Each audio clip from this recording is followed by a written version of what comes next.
It began on a night of relentless rain, thin metallic drops that glistened against the lamps of Victoria Embankment like melted mercury. At 11:30, a constable on patrol found the body. He had first thought it was a heap of discarded clothing, washed toward the bridge by the storm. Then, in the tremor of lightning, he saw a hand, pale, stiff, and unnaturally smooth, jutting from the folds of a drenched overcoat. The man was dead. His face, however, was gone. The constable's whistle split through the rain. Within minutes, Inspector Japp and 2 men from Scotland Yard were on the scene, their boots sinking in the slick cobblestones. The corpse lay half beneath the iron girders of the bridge, the water below hissing like a cauldron. There were no marks of struggle, no weapon, no signs of robbery. The victim's pockets contained a gold watch, an empty cigarette case, and a single theatre ticket. Adelphi, Row D, Seat 6. But the most grotesque detail remained the same. Where his face should have been was a smooth expanse of raw skin, as though it had been stripped clean. Japp's grimace deepened. No identification, no witnesses, no face, he muttered. Just what I needed tonight. He ordered the body to be taken to the morgue, though even the porter hesitated before touching it. And by morning, as the newspapers screamed, "The man without a face, London's new horror," Scotland Yard was already under siege from curiosity seekers and armchair theorists alike. By noon, Hercule Poirot stood before the iron bridge, his immaculate boots spotless despite the mud. "Mon ami," he said softly to Japp, who'd come to meet him, "when the crime seems impossible, it is merely that the mind has not yet stretched far enough." He observed the bridge, the railings, the tracks of the constable's boots, and then the faint smear on the iron column where rain had not yet washed away the stain. "He did not fall here," Poirot murmured. "He was placed. See, the direction of the water marks upon his coat. They flow against the body's position," Japp frowned. "Placed? Then where from?" Poirot tilted his head. "Ah, that, my friend, is the question. But tell me, this ticket for the theatre, was it used?" "Checked with the Adelphi," Japp replied. "They confirmed seat 6 was occupied by a man matching the victim's build, sat alone, left during the first act. No one noticed him return." Poirot's grey eyes gleamed. No one noticed him return because perhaps he did not. At the morgue, the body lay upon a cold slab, the blank flesh where features should have been covered by gauze. Poirot studied the hands, well kept, faintly ink-stained. A writer, perhaps, or a clerk. Yet the shoes, custom Italian, expensive. A contradiction, yes. He gestured for the attendant. "Were there any marks upon the wrists?" "Strange you should mention," the man replied, lifting the sheet. "Fine circular. Bruises, both sides. Like someone tied him up, but not tight." "Non," Poirot whispered. "Not tied. Held, and something removed." Later that afternoon, the Yard identified the coat as belonging to a Mr. Felix Arden, a minor novelist known in London's literary circles. He had vanished 2 nights ago, last seen leaving a supper engagement with a woman. One Miss Lydia Vale, a stage actress at the Adelphi. When Japp arranged for her questioning, Poirot attended in silence, observing her gestures, her voice, the way she smoothed her gloves before answering. "I hardly knew him," she said. "He wanted to adapt one of my plays. He was charming, a little desperate, but not dangerous. He said he'd found something that would make him famous." "Something?" Poirot asked mildly. "A manuscript?" She hesitated. "A letter. He mentioned it was worth more than gold, but he never showed it to me." Poirot nodded slowly, his gaze drifting to her handbag. It was slightly wet along the bottom seam, though it hadn't rained since morning. When they left, Japp leaned close. "You think she's lying?" Poirot smiled faintly. "Not lying, mon ami. Acting. It is her profession, n'est-ce pas?" That evening, Poirot sat alone in his flat, staring at the rain tapping against the window panes. He arranged the clues in his mind. A theatre ticket, a faceless corpse, circular bruises, a letter that promised fame. The pattern shimmered but would not yet form. Then he rose abruptly. "The face," he murmured. "It was not destroyed. It was taken." The next morning they returned to the morgue. The attendant met them pale and trembling. "The body, sir, it's gone." "What?" Japp barked. "Gone how?" "Removed in the night. Someone forged the order, signed your name, Inspector." Poirot's expression was grave but calm. "So," he said softly, "the thief returns to his work. We shall see, my friend, whether the man without a face was the victim or the disguise." The morning after the body vanished, London woke to scandalous headlines. "Body stolen from morgue," and speculation that the faceless man had risen from the dead. At Scotland Yard, Inspector Japp's temper burned hotter than the coffee in his hand. "We were made fools of," he muttered. "Someone knew exactly what they were doing." Poirot, meanwhile, stood at the window, immaculately composed, watching the drizzle blur the carriages below. "Non, mon ami," he replied. "They did not make fools of you. They merely confirmed that the play is still running and the next act has begun." Japp scowled. "You're enjoying this, aren't you?" Poirot smiled faintly. "Not enjoyment, my friend. Anticipation. The criminal mind, when it believes itself clever, always reveals its flaw. Now, tell me about this order that was forged." Japp handed him the paper. The signature at the bottom was a neat imitation of his own, but Poirot's eye caught upon the ink. "Fountain pen, not Yard issue," he observed, "and the hand trembles slightly on the downward stroke. A person not accustomed to writing this name, one nervous about discovery. Notice also, there is a faint impression of another sheet beneath it." He moved it toward the light and smiled. "Ah, there it is. A theatre advertisement, perhaps?" Japp blinked. "How on earth—" The faint ink of the reverse, a red banner, now blurred, but the font distinctive. "We shall pay a visit to the Adelphi once again." The theatre was nearly empty in the late afternoon, the scent of dust and rouge mingling in the air. A stagehand recognised Poirot at once. His fame travelled easily among those who loved drama. "We've had quite the excitement since the papers, sir," the man said. "Can't move for gossip." Poirot inclined his head. "And gossip, my friend, is a most useful form of evidence. Tell me, was Miss Lydia Vale here yesterday evening?" The stagehand hesitated. "She came after rehearsal, sir. Said she'd left something in her dressing room. Stayed not 5 minutes." Poirot's eyes brightened. "Ah, mais oui. And where is her dressing room?" Inside, everything seemed ordinary. The faint perfume of powder, a mirror crowded with photographs, a costume draped neatly over a chair. Yet Poirot moved like a cat in a new room, examining every surface. He touched the edge of the mirror. "See here, Japp. The dust upon the top undisturbed, save for a small rectangle where something once rested." Japp peered up. "A box. A book." "Perhaps," Poirot murmured, crouching by the wastebasket. There he found torn fragments of wax paper and a faint residue of red paint. Wax, such as one might use to cast a mould.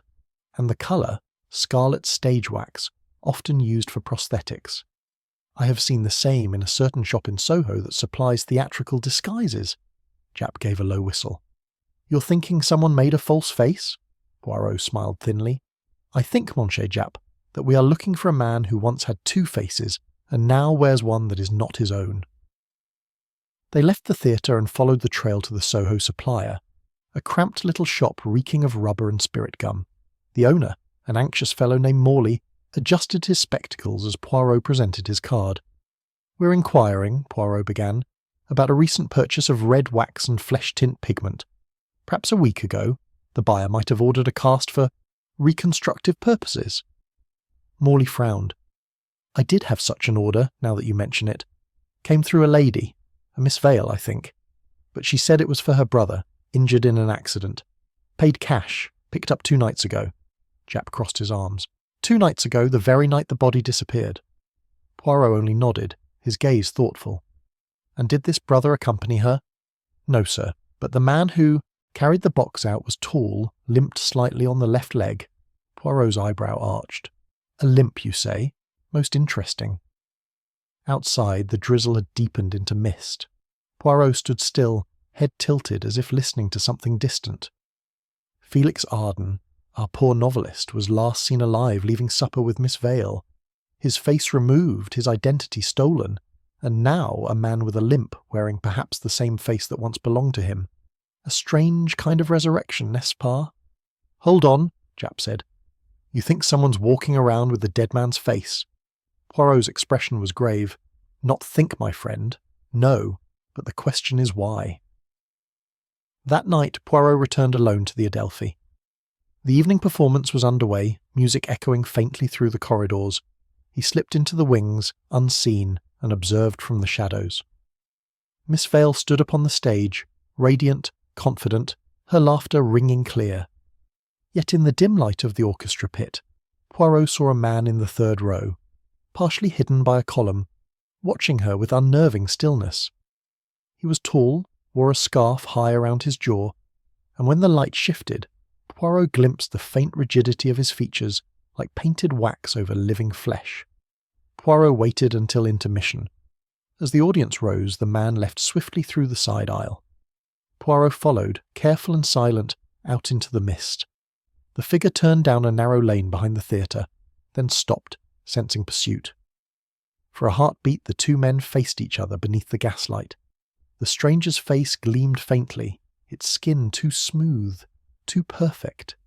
He turned and vanished into the fog before Poirot could reach him.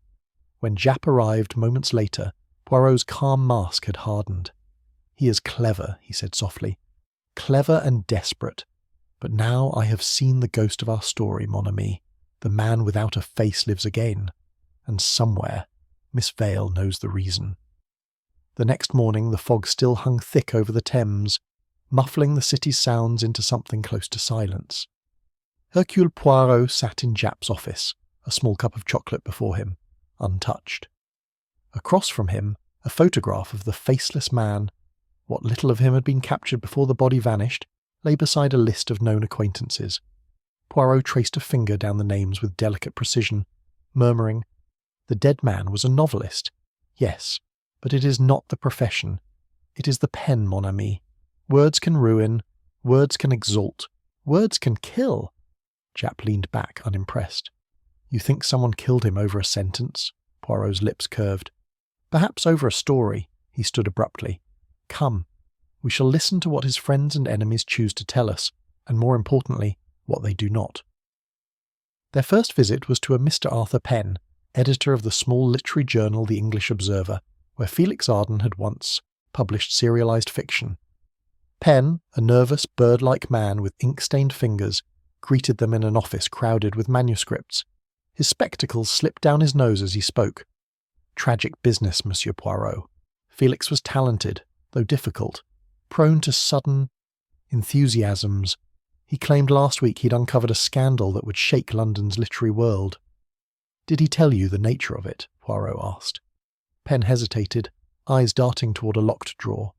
"He mentioned names, powerful ones. I told him to be cautious. Blackmail is not art, after all. But he only laughed." Japp leaned forward. "And who were these names?" Penn adjusted his tie, his smile growing thin. "He never said, Inspector, only that one of them attended his play at the Adelphi." Poirot nodded slowly, his gaze never leaving the man's trembling hands. "You are very helpful, Monsieur Penn. And yet, why does your hand tremble so, if you have nothing to hide?" Penn's face flushed. Good heavens, sir, I'm not a suspect, I only—" Poirot raised a calming hand.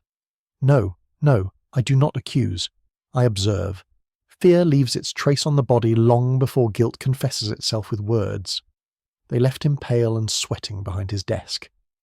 As they stepped into the street, Japp muttered, "He's hiding something."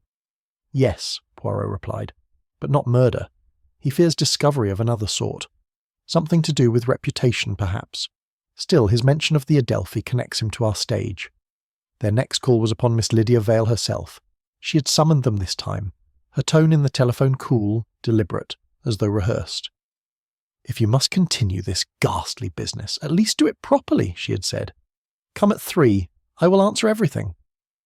Her apartment was immaculate. Modern furnishings, heavy velvet curtains drawn against the daylight. She stood by the hearth, a figure of controlled elegance. "I assume," she said, lighting a cigarette, "you've come to ask about the man you saw at the theatre."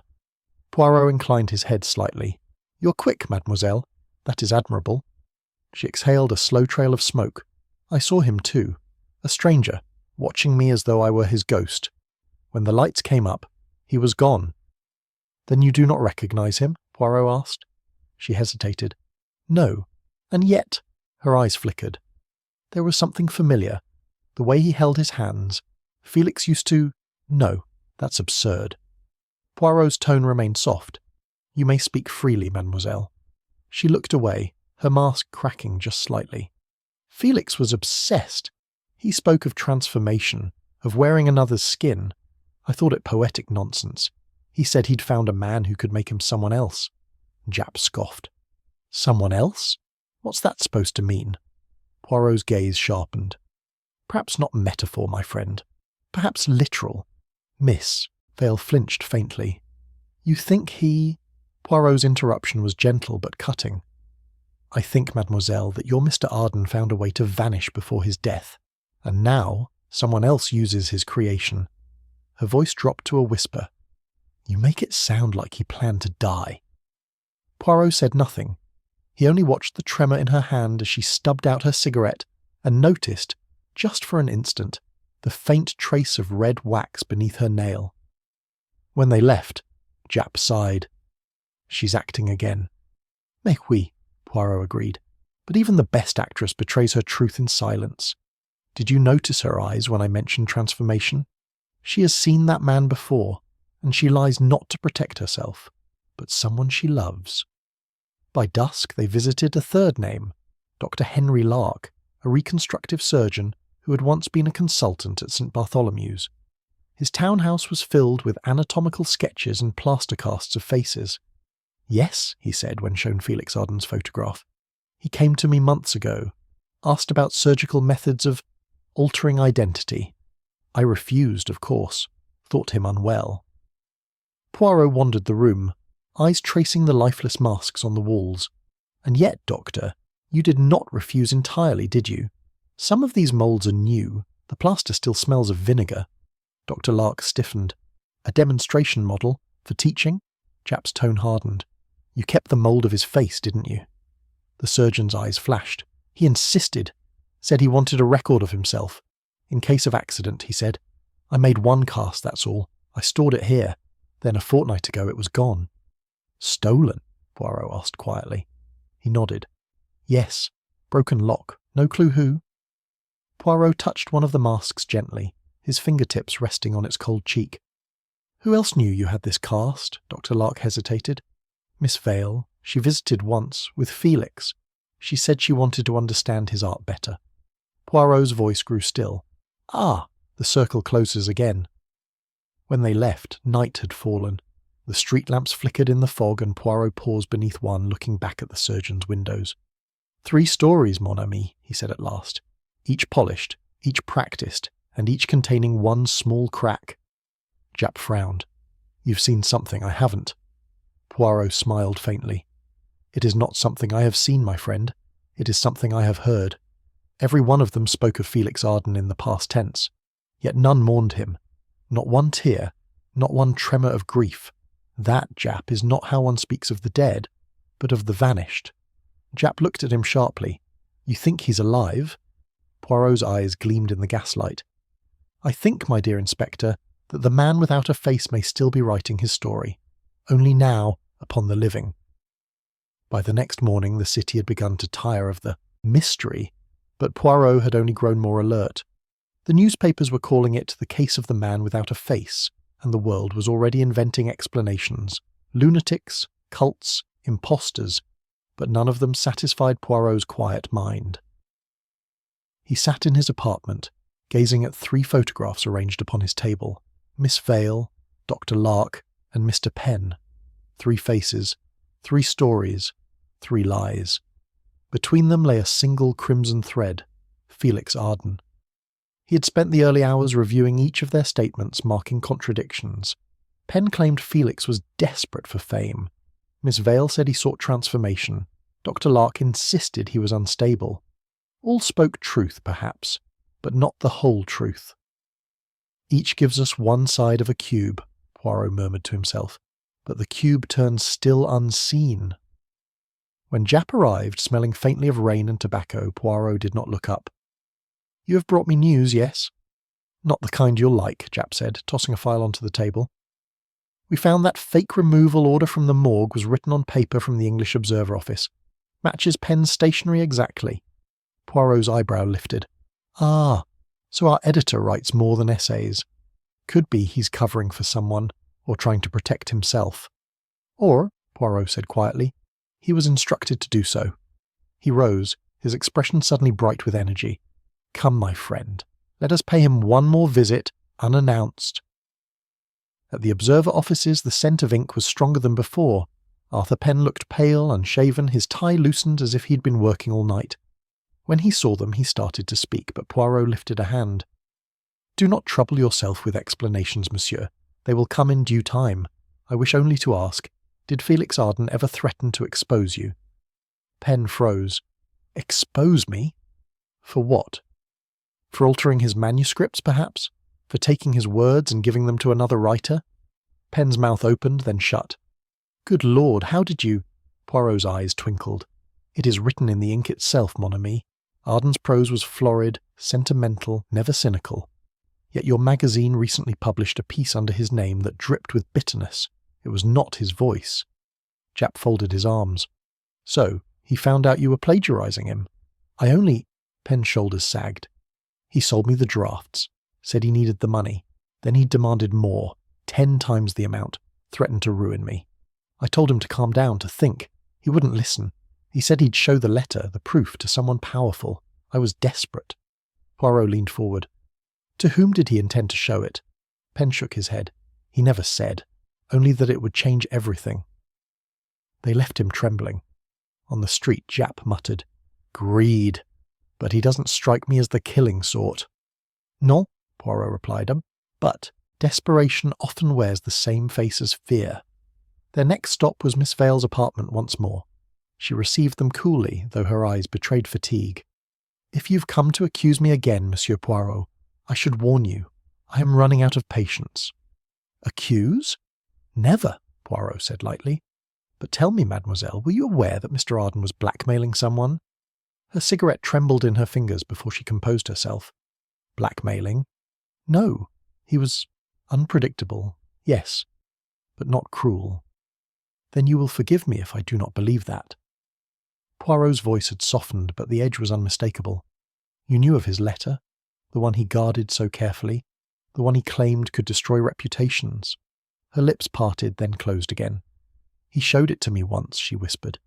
Just a glimpse. It bore a seal. A crest, I think. An old one. He said it came from someone high in government. A scandalous confession. A love affair, perhaps. He was going to publish it. I begged him not to. He only laughed. Japp looked at her sharply. And that's when you decided to stop him? She turned away. You're wrong, Inspector. I cared for Felix. I didn't want him ruined, that's all. Poirot watched her closely. The tremor in her voice was genuine, but not born of guilt. It was fear. Fear for something still unsaid. As they descended the stairs, Poirot murmured, She protects not herself, but another. A powerful benefactor, perhaps. Someone whose secret Felix intended to use. That night they visited Dr. Lark once more. He was in his study, alone, the fire low, and his expression weary. You again, he said dryly. Have you come to accuse me too? Not yet, said Poirot. Tell me, Doctor, how well did you know Felix Arden? Lark shrugged. He was a curiosity, fascinated by faces, by identity. He said the world would never remember him unless he became someone else. I thought it was theatrical nonsense. Poirot stepped closer to the mantelpiece, where a small glass jar sat half hidden behind books. He lifted it gently. Inside were remnants of red wax. Stage wax, Doctor? Or medical? The surgeon stiffened. I use it for demonstration models. Or for recreating skin, perhaps? Poirot asked softly. You were capable of such work. You made his facial mould, and someone has used it to become Felix Arden, or to erase him entirely. Lark's eyes darkened. You don't understand. He begged me to help him. He said he was in danger, that they'd destroy him for what he knew. I thought he was paranoid. Now, perhaps he was right. Who were they, Doctor? But Lark only shook his head. He never said, only that he was meeting someone after the play. He said it would all be finished that night. As they left, Japp muttered, So we've got greed from the editor, fear from the actress, and guilt from the doctor, but no one who fits as the killer. Poirot adjusted his hat thoughtfully. Non, mon ami. Each has motive, but motive alone does not make murder. What connects them is the letter, A letter sealed with an ancient crest. That is the key. He walked slowly through the mist toward the embankment, the spot where the body had first been found. The river whispered below, dark and cold, as if murmuring secrets of its own. Poirot stared into the water, lost in thought. He wished to vanish, he said softly. But not as a corpse. He wanted to shed one life and step into another. The face removed was not merely mutilation, it was exchange. Someone wears his life now, just as another has lost theirs. Japp gave a low whistle. So which of them took his place? Poirot smiled faintly, eyes glinting. That, my friend, is the question that will unmask them all. For in this maze of greed and fear, the truest motive is the one no one dares to speak. The desire to live without consequence. The wind hissed along the river rails as the detective turned back toward the fog, his mind already pulling the invisible threads tighter, each leading not to one culprit, but to a secret worth killing for. By the time dawn broke over the embankment, London had a suspect. It began with a single discovery, one that seemed, at first, like a stroke of fortune. A constable on morning patrol had found a blood-stained overcoat stuffed into a drainage grating near the theatre. Inside the pocket was a small envelope marked with the embossed crest of the English Observer. Inside the envelope, folded and water-damaged but still legible, was a letter, Felix Arden's letter. It was the missing piece everyone had spoken of, the one he'd claimed could ruin reputations. And now it was covered in blood. By noon, Arthur Penn was in custody. Japp's men found him in his office, pale and trembling, attempting to burn a stack of papers in the fireplace. "That coat isn't mine," he shouted as they dragged him from his desk. "You've got it wrong, I swear. He gave me that letter himself." Poirot arrived shortly after, his expression unreadable as he examined the evidence laid neatly upon Japp's desk. The letter's seal was genuine. The handwriting matched Arden's. It accused Penn of falsifying publication records and bribing reviewers to secure a prize for his magazine. At the bottom was a signature, elegant and unmistakable. Felix Arden. Japp exhaled, satisfied. "That's it, Poirot. Motive, opportunity, evidence. Penn kills him to silence him, tries to destroy the letter, then hides the coat. Couldn't be simpler." Poirot's gaze drifted over the coat. "Ah, but you know, my friend, the simplest stories are often the most deceiving. Tell me, where exactly was it found?" "Drain by the Adelphi, 2 streets from Miss Vale's flat." Poirot's brow rose slightly. "And yet the constable found it early this morning, yes? After a night of rain heavy enough to flood the streets. You see my point? If the coat had lain there since the night of the murder, it would be washed clean. This blood, it is fresh." Japp frowned. "You think someone planted it?" "I think," Poirot said softly, "someone wishes you to believe the case is solved." But the Yard was content. Newspapers had already printed The Editor and The Faceless Man. Crime solved in shocking turn. Crowds gathered outside the station, shouting questions, demanding photographs. Miss Vale sent a statement to the press declaring relief that justice had prevailed. Only Poirot remained unsatisfied. That evening he visited Penn in his cell. The man sat hunched on the bench, his face grey beneath the flickering gaslight. "I didn't kill him," he said the moment Poirot entered. "He came to me that night, alive. We argued, yes, but he left unharmed. Someone's trying to destroy me." Poirot sat beside him, folding his hands neatly. "Calm yourself, monsieur. I do not believe you are the killer." Penn looked up sharply. "You don't?" "No, you are a coward. Yes, but not a murderer. Tell me, when you last saw Arden, what was his mood?" "Euphoric," Penn whispered. "He said the letter would make him immortal. He said he would disappear and return a legend." Poirot nodded slowly. "Disappear," he repeated. "It is always the same word. And tell me, did he mention Miss Vale?" Penn hesitated. "Only that she had helped him. She arranged a meeting, said there was a man who could make him untouchable. He left that night to meet them both." Poirot's eyes glimmered. "Merci, monsieur. You have told me more than you know." When Poirot emerged from the cell, Japp was waiting. "I've signed the report. The commissioner's pleased. They'll announce the conviction tomorrow." Poirot smiled faintly. "Ah, so quickly the curtain falls." He adjusted his hat. "But I wonder, what becomes of a play when the final act is performed too soon?" Late that night, Poirot returned alone to the theatre. The stage was dark, the rows of seats empty, but faint lamplight spilled from Miss Vale's dressing room. She was there, seated before her mirror, her reflection half hidden in shadow.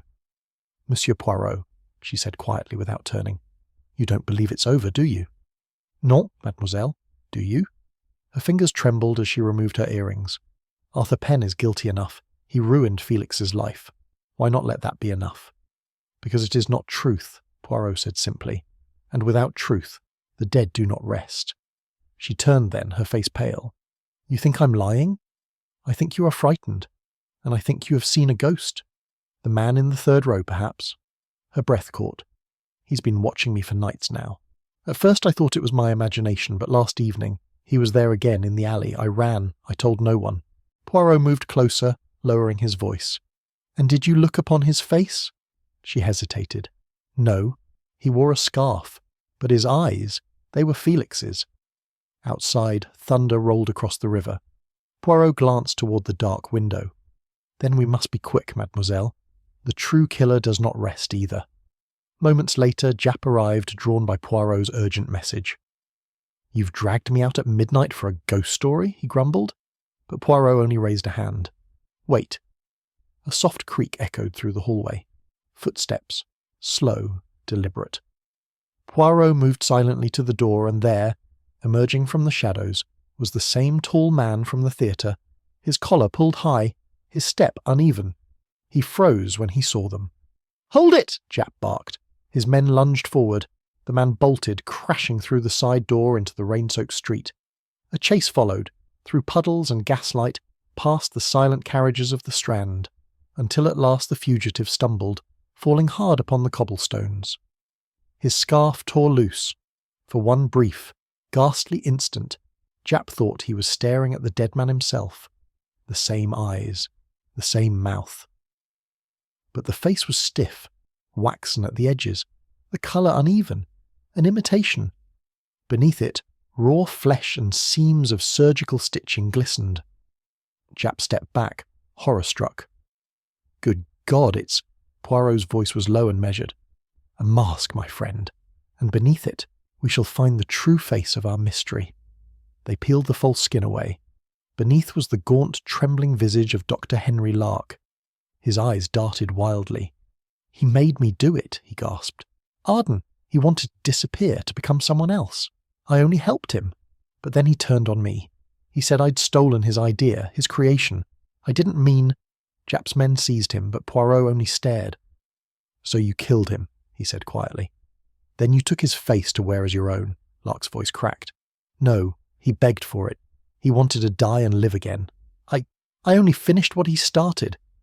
Japp straightened. "That's it then. Confession, evidence, everything. Looks like it's finally over." Poirot's eyes lingered on the trembling man. "Non," he murmured, almost to himself. "Over? No, Inspector.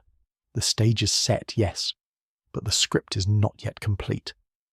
For even as they led Dr. Lark away, Poirot's gaze drifted toward the fog outside the station window, where a single silhouette lingered beneath a street lamp, still, silent, and watching. The real criminal, he knew, was patient, and somewhere within that mist the second face of Felix Arden was waiting to be revealed. The following day, London awoke to a strange calm. The rain had passed, leaving the streets washed and glistening, as though the city itself wished to forget the horror of the night before. The newspapers hailed it as triumph. The faceless killer, unmasked, doctor confesses in shocking. Turn. Scotland Yard basked in the satisfaction of closure. Yet at Whitehall Mansions, Hercule Poirot sat quietly at his breakfast table, his gaze fixed not on the headlines but on a single scrap of parchment spread before him. It was a fragment of the letter recovered from Felix Arden's coat, the same that had condemned Arthur Penn and indirectly led to Dr. Lark's arrest. Poirot had taken it home the night before, unable to let it rest. There, between the lines of accusation, his keen eye had found something curious. A watermark faintly visible when held against the light. An emblem, circular, bearing the words, "The St. Dunstan Club." Poirot tapped the edge of the paper with a fingertip. "A private gentleman's club," he murmured. "Exclusive, discreet, and very old. a place where secrets are exchanged as easily as cigars. He rose, adjusting his cuffs. If our Mr. Arden's letter came from such a place, then his death was written long before the body ever reached the bridge. At Scotland Yard, Japp was less enthused. "You're chasing shadows again, Poirot," he said, rubbing his temples. "We've got a confession. We've got the face mask. We've got the motive. Why drag the past into it?" Poirot smiled faintly. "Because, mon ami, the past is never gone. It merely changes its costume. Dr. Lark's confession, while convenient, is full of holes. He spoke of Arden's wish to become someone else. Yet how curious. He never mentioned what name this new identity was to bear." Japp sighed. "And you think this club can tell us?" "I think," Poirot replied, "that within those walls sits a man who once had reason to fear Felix Arden." By noon they stood before the discreet brass doors of the St. Dunstan Club. A liveried attendant frowned at their badges but allowed entry after a brief exchange. The air inside was thick with tobacco and quiet money. Men spoke in low tones over brandy and cards. Poirot moved among them like a cat in silk shoes, observing the portraits on the panelled walls, old faces of judges, ministers, writers, all bearing the same calm authority. At the far end of the room, a familiar voice interrupted the hush. "Monsieur Poirot, I had not expected to see you in such company." It was Lydia Vale. She sat at a corner table beside a man in his 60s, with silver hair and a politician's poise. The sight of her here startled even Japp. She rose smoothly, her expression unruffled. "This is Lord Charnwood," she said. "He was a patron of Felix's work. You might have heard of him." Poirot inclined his head politely. "Indeed, a man of influence, and perhaps of caution." Lord Charnwood smiled thinly. "If you're here about Arden, I have nothing to add. The matter is closed." "On the contrary," Poirot said softly, "it has only just begun. You see, monsieur, the letter found in the dead man's pocket bore your club's watermark. A coincidence? Perhaps, but an expensive one." The older man's eyes flickered. "I cannot account for where Arden acquired such paper." "Ah," said Poirot, "but I can. He was your guest here, was he not? You sponsored his entry under false credentials. Why?" Lydia's hand tightened around her glass. "Stop it," she whispered. "You don't understand." But Poirot continued gently, his voice calm and relentless. "You feared exposure, my lord. Felix Arden had discovered something. The letter he wrote, was it truly blackmail or confession? Perhaps it was you who sought to make him vanish, not Dr. Lark. The doctor's invention, the false face, it provided the perfect theatre. A man dies, another lives, and the secret remains buried." Charnwood's voice turned brittle. "Nonsense. The man was mad, a delusional playwright." "Mad, yes," Poirot agreed softly, "but clever. He staged his own death, and you, monsieur, were to play his final audience. But he underestimated how deep the past runs. Tell me, does the name Julian March mean anything to you?" The colour drained from Charnwood's face. Lydia gasped. "Poirot, how do you—" He straightened slightly, eyes gleaming. "Julian March, 20 years ago a promising scholar accused of forgery, publicly disgraced. His reputation destroyed by the editor who exposed him. One Arthur Penn. The same Penn who later discovered Felix Arden's first manuscript, written in a style curiously identical to March's earlier work, and who arranged, by quiet suggestion, for Arden to meet you, Lord Charnwood, at this very club." Japp blinked. "You're saying Arden was March?"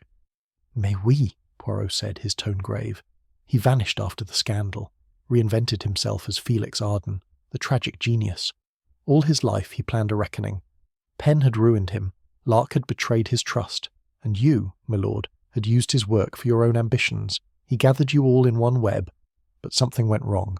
Perhaps Miss Vale learned the truth too late. Perhaps she tried to save him from himself." Lydia's eyes shimmered with restrained tears. "He wasn't a monster, Monsieur Poirot. He wanted to start again, to live under another name, free from what the world had done to him. But he went too far.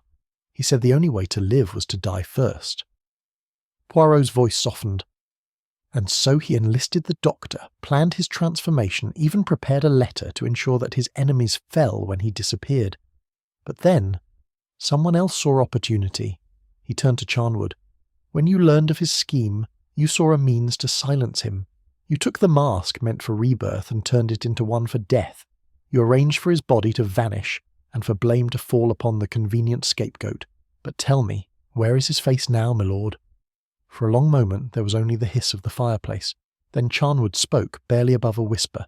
"You think too much of me, Monsieur Poirot. I have done nothing criminal." Poirot's eyes glittered. "No, you are correct. You have done nothing criminal, only cowardly. And yet cowardice often kills more surely than the blade. Perhaps you left the rest to others. Perhaps you ensured that Felix Arden would never rise again. But take care, my lord. The dead do not forgive." He bowed slightly, then turned to leave, Lydia following with uncertain steps. Outside the air had grown sharp, the fog returning from the river. She stopped beneath the gaslight, her face pale. "You were right," she said. "It all began long before the theatre. He told me once that a story, once written, can never die. It only waits for its ending. I think he wrote this one himself." Poirot regarded her for a long moment, then replied quietly, "Perhaps. But the author who writes with vengeance as his ink always finds that the last line belongs to someone else." Behind them, from within the club, came the muffled sound of raised voices, and then silence. Poirot did not turn back. "Come, mademoiselle," he said softly. "The past has finished speaking for now, but its echo, that we shall still hear." The rain returned that evening, soft at first, then insistent, a rhythm against the city's windows that seemed to echo the pulse of the unresolved. Poirot stood by his own, hands folded behind his back, his silhouette still against the lamplight. The confession from Dr. Lark, the discovery at the St. Dunstan Club, Lord Charnwood's evasion. It all lay before him like scattered pieces of a puzzle, where the edges refused to meet. He had spent a lifetime reading human deceit, but here the lies seemed woven from both guilt and grief. When Japp arrived, weary and irritable, Poirot was already at work. The table was set with 3 objects: the letter fragment bearing the club watermark, a small vial of theatre wax recovered from Lark's studio, and an old photograph, creased and fading, of Felix Arden as a young man beside a woman whose face had been carefully scratched out. "Found that in the Yard's archive," Japp said, setting down his hat. "Our people dug into the old Julian March case, the one you mentioned. The woman was never identified." Poirot's gaze softened. But I think she has been, only under a new name." "Lydia Vale?" Japp asked. "May we. She was the actress March loved in his youth, before scandal separated them. She vanished shortly after his disgrace. Years later, Felix Arden appears with a new muse who just happens to match her age and height." Poirot paused, then added, "Tell me, my friend, do you not see how the play repeats itself? She destroyed one name to protect him, and perhaps another to avenge him." Japp frowned. "You're saying she helped plan the fake death?" "I am saying," Poirot replied, "that love can disguise itself as loyalty, even when it leads to ruin. But words, mon ami, will not reveal the truth. We must make the truth speak for itself." He moved to his writing desk, producing a blank envelope and sealing it with wax. Upon it, he wrote in elegant script, "To whom the past belongs." "This," he said, holding it up, "is a test. We shall see who reaches for what no longer exists." The next morning, Poirot invited them all, Miss Vale, Lord Charnwood, and even Dr. Lark, now under guard, to the grand reading room of Scotland Yard. The atmosphere was taut, the air heavy with unease. Poirot stood before them like a conductor before an unwilling orchestra. "My friends," he began, "you have each carried a burden, a secret, long hidden. But secrets, like masks, grow heavy with time. One of you holds a truth too dangerous to remain unsaid. I give you this chance to unburden yourselves before the world reveals it for you." He placed the sealed envelope upon the table. "Inside this is a letter, an original document written by Felix Arden.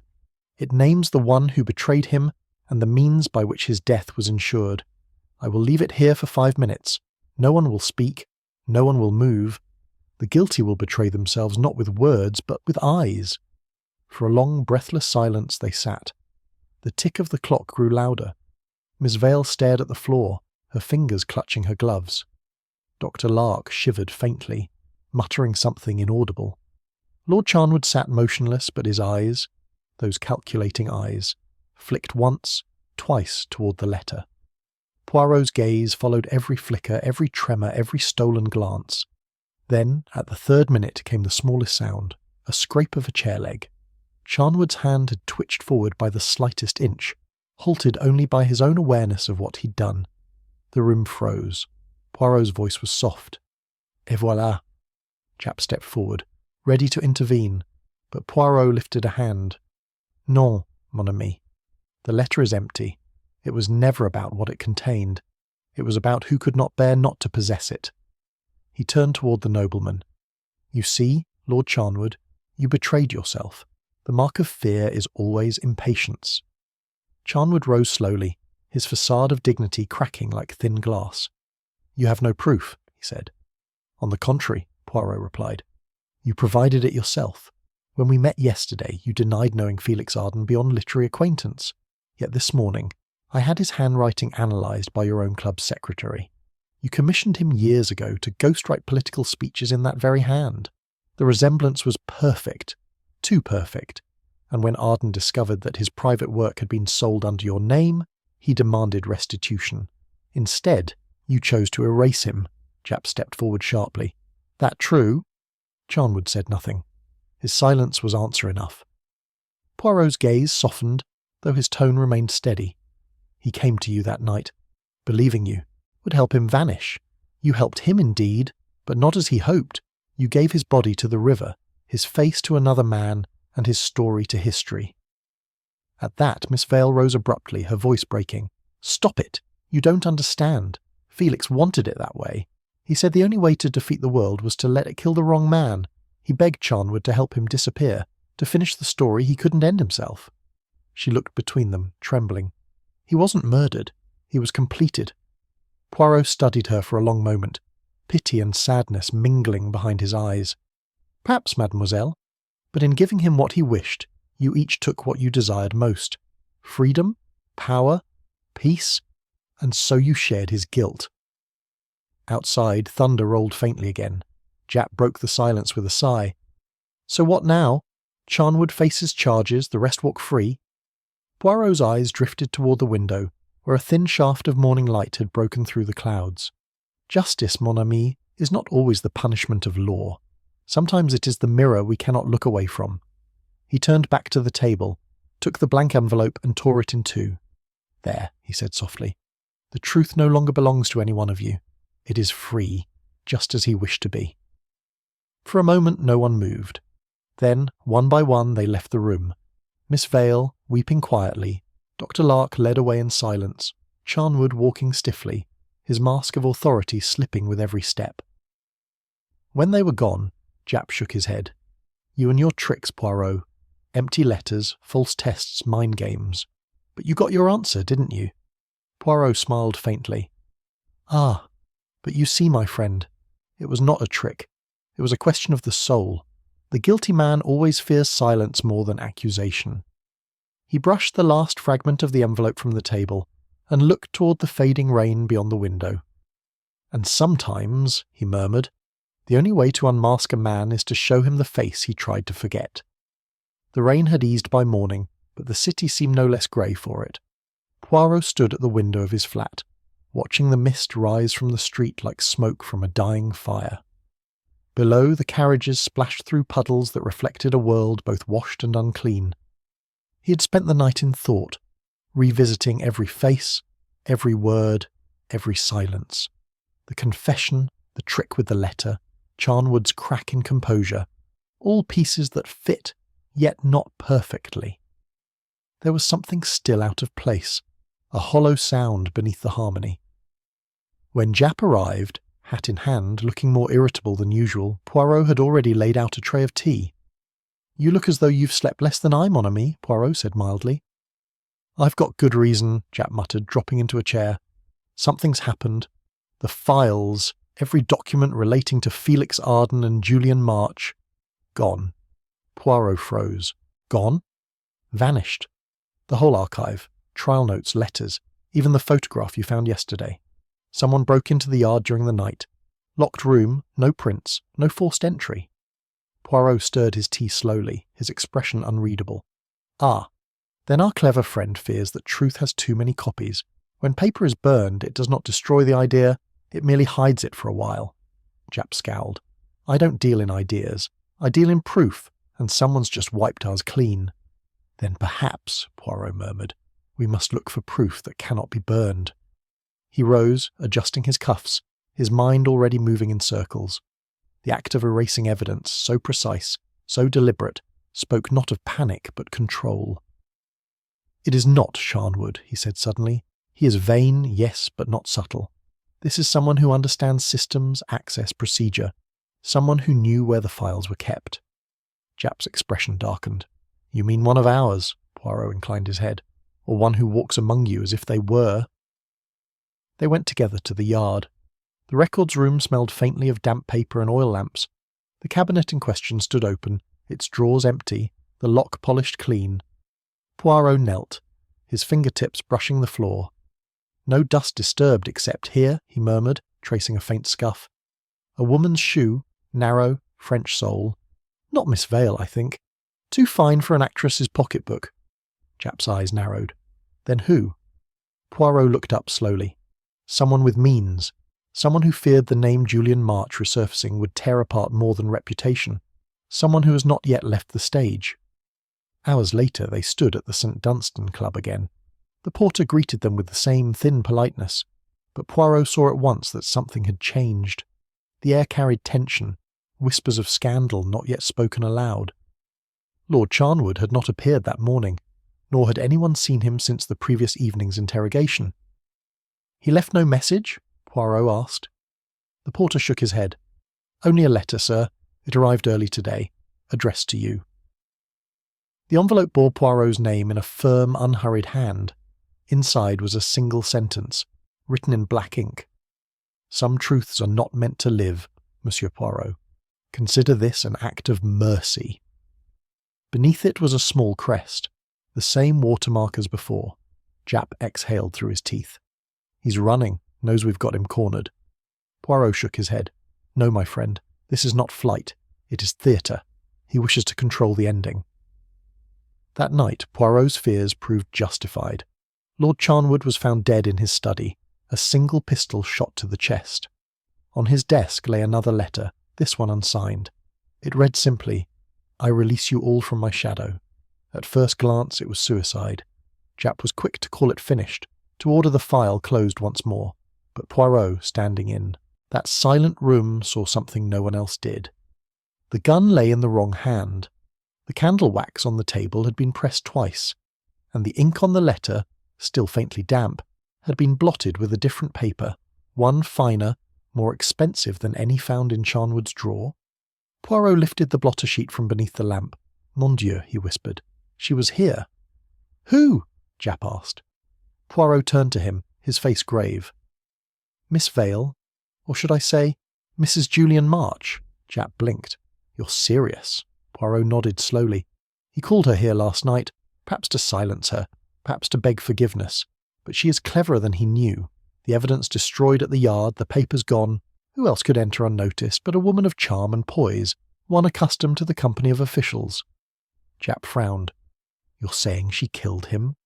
I say, Poirot murmured, that she finished what her husband began. She has spent half a lifetime protecting the man who died as Felix Arden, and now she has ensured his death remains unquestioned. They found her the next morning at her flat, sitting beside the window, dressed in mourning black. When Japp read the warrant, she did not protest. Only when Poirot approached did she speak, her voice low but steady. I didn't kill him for revenge, she said. He was already dying, of shame, of fear. I only made it quiet. Poirot's voice was gentle. And the missing evidence? She looked out toward the grey skyline. You don't understand, Monsieur Poirot. Felix wanted to vanish. Not just his face, not just his name, all of it. I did what he couldn't. I erased him. For a long time, Poirot said nothing. Then quietly, and yet, madame, he lives still, in every lie you have told to keep him dead. As they escorted her away, Japp muttered, We'll never get the full truth now. Everything's been burned or buried. Poirot adjusted his hat, his expression unreadable. Perhaps not, mon ami, but we have the truth that matters, that no man, however clever, can erase the mark he leaves upon those who love him. He paused, his gaze drifting toward the rain-dark street below.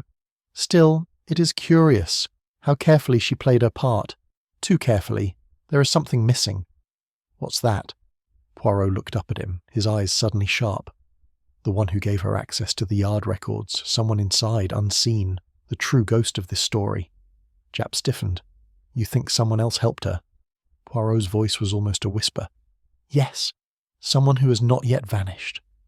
He turned back toward the mist outside the window, where the lamplight shimmered faintly like the reflection of another face, one he had not yet seen clearly, but which, he knew, was watching him still. The fog that clung to London that evening was thick enough to mute even the gaslights, wrapping every sound in damp silence. Poirot had been uneasy all afternoon, though he could not yet have said why. Something in the pattern of events, the vanishing evidence, Charnwood's supposed suicide, Lydia Vale's calm surrender, felt too complete. It was the kind of closure only a manipulator would design. He had told Japp as much that morning, but Japp had waved him off. It's finished, Poirot. Let it rest. The lady's confessed, the nobleman's dead. You can't chase ghosts forever. But ghosts had a way of knocking on doors. At precisely 8:30 that night, Poirot received a telegram. The message was unsigned, but the wording was unmistakably deliberate. The story is not over. Come alone to the Adelphi stage before midnight, or another will lose their face. Beneath the typed text was a faint fingerprint in red wax, the same scarlet hue used for Felix Arden's death mask. He did not hesitate. Within the hour he was on his way through the misty streets, his cane tapping softly on wet cobblestones. The Adelphi loomed ahead, dark and deserted. Inside, the great theatre was shrouded in silence, the rows of seats swallowed by shadows. Only the stage was lit, a single lamp burning like an eye left open through the night. Poirot stepped forward, his every sense alert. It is most inconvenient, he murmured, to be summoned by the dead. One expects at least proper introductions. He waited, but the theatre gave no answer. The faint hum of electricity was the only sound. Then came movement. A figure stepped from behind the curtain, a stagehand by his clothes. His cap was pulled low, his posture nervous. "Monsieur Poirot?" the man asked. His voice trembled. "You came. Thank God." Poirot tilted his head. "You sent the message?" The man nodded quickly. "I didn't know who else to tell. There's been someone coming here at night. I hear footsteps, see lights where there shouldn't be any. Then this evening, Miss Vale, she came. Said she had something to collect. I left her here, but when I came back, she was gone." Poirot's heart gave a small, sharp beat. Gone? She never left through the front. I searched everywhere. Dressing room, storage, under the stage. Nothing. The man's eyes darted nervously to the shadows above the balcony. "But I swear she's still here." Poirot moved to the edge of the stage, his gaze sweeping the darkened theatre. A cold draught whispered from the wings, carrying the faint smell of damp plaster and paint. He followed it to the trapdoor near centre stage, the one used for old illusions to make actors vanish into smoke. He knelt, brushed away dust, and found fresh fingerprints smudged along the latch. The stagehand swallowed hard. "I didn't touch it." "No," Poirot said quietly, "but someone did." He pulled open the trapdoor. A narrow stairway descended into the understage storage area, where old props lay stacked like forgotten relics. The air smelled of iron and decay. Poirot's lantern caught something glinting, a trail of liquid, dark and sticky, winding between the crates. He followed it until it ended at a wooden trunk. He hesitated only a moment before lifting the lid. Inside lay Lydia Vale. Her body was pale, her throat bruised, her hands folded as if in prayer. But it was her face that froze him. It was perfect, untouched, as though she were merely sleeping. Yet in one corner of her mouth was a faint red smear, the same wax used in Felix Arden's mould. Poirot whispered her name, and something in the room shifted. The stagehand had backed away, his face drained of colour. "I didn't... She was alive when I..." He broke off, staring past Poirot in horror. Behind them the trapdoor slammed shut. Darkness swallowed the space. Poirot turned, his instincts razor-sharp. "You are too late to frighten me," he said into the void. "Show yourself." A low voice echoed from the shadows. You shouldn't have come alone, Monsieur Poirot. The curtain had already fallen. Poirot recognised the voice instantly, though his mind refused to believe it. Dr. Lark stepped into the light of the lantern, his face pale, his eyes glinting like knives. You should have left it, he said softly. She was supposed to be the last. Poirot's voice was calm, though his pulse quickened. So she destroyed the evidence at your request, yes? And when her usefulness ended, you silenced her. Lark smiled faintly. She wasn't supposed to die, but she tried to leave. She wanted to confess everything, to tell you I was the one who gave her the key to the yard. I couldn't allow that. You killed Charnwood too, Poirot said. Lark's smile widened. A man like Charnwood cannot live with the fear of exposure. I simply helped him find peace. Poirot's gaze sharpened. And what of Felix Arden, Docteur? Was he your creation or your experiment? The doctor's eyes gleamed in the dim light. Both. He wanted to escape his own identity, and I gave him that. He died for his art, and I perfected it. But he never thanked me. He wanted to be immortal. His expression turned almost wistful. So I made him so. You made yourself his successor, Poirot said softly. You took his face once he was gone. Only to protect the work, Lark whispered. You don't understand, Poirot. The human face is a mask. We change them every day. I merely made it literal. Poirot edged backwards slowly. And now, mon cher docteur, you intend to erase me as well? Lark's grin was thin. It would be poetic, wouldn't it? The detective who saw too much vanishing beneath his own reflection. He drew a revolver from his coat, its barrel glinting faintly in the lantern light. Poirot's tone did not waver. You have made one error, my friend. And what is that? Poirot's eyes flicked upward.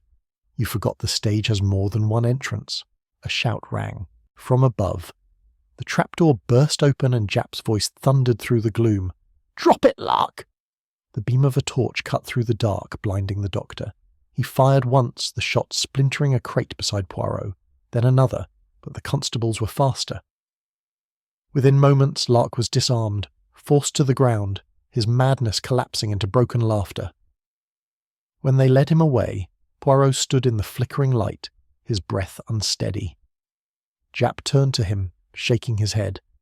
You could have been killed, you fool. Why come alone? Poirot looked toward Lydia Vale's still form. Because, my friend, it was not finished. There was one more mask to remove. His voice softened. And now, perhaps, the theatre may rest. Outside, the rain began again, gentle, rhythmic like applause fading into silence. Poirot looked up at the sign above the theatre doors. Adelphi. It glowed faintly through the mist, a ghost of its former brilliance. Curtain down, Japp muttered beside him. Poirot adjusted his hat. For now, he said quietly. But I fear the play of human deceit, mon ami, never truly ends. The night after Dr. Lark's arrest, the fog returned heavier than before, pressing against the windows of Whitehall mansions like a living thing. Poirot had not slept. The events at the theatre, Lydia Vale's death, the confrontation beneath the stage, had left him uneasy, not because of danger, but because of disorder. Something still eluded him, something small and quiet that refused to fit. He had seen too much, yet understood too little. Every clue felt correct, and yet the picture they formed was wrong, distorted, incomplete. The clock struck 4 when his thoughts returned, unbidden, to the theatre itself, the trapdoor, the red wax, the letter that had summoned him. He rose from his chair and walked to the table, where the telegram lay open beside the lantern. He read it again and again, tracing the letters with his finger. The story is not over. Come alone to the Adelphi stage before midnight, or another will lose their face. The words had haunted him since he read them.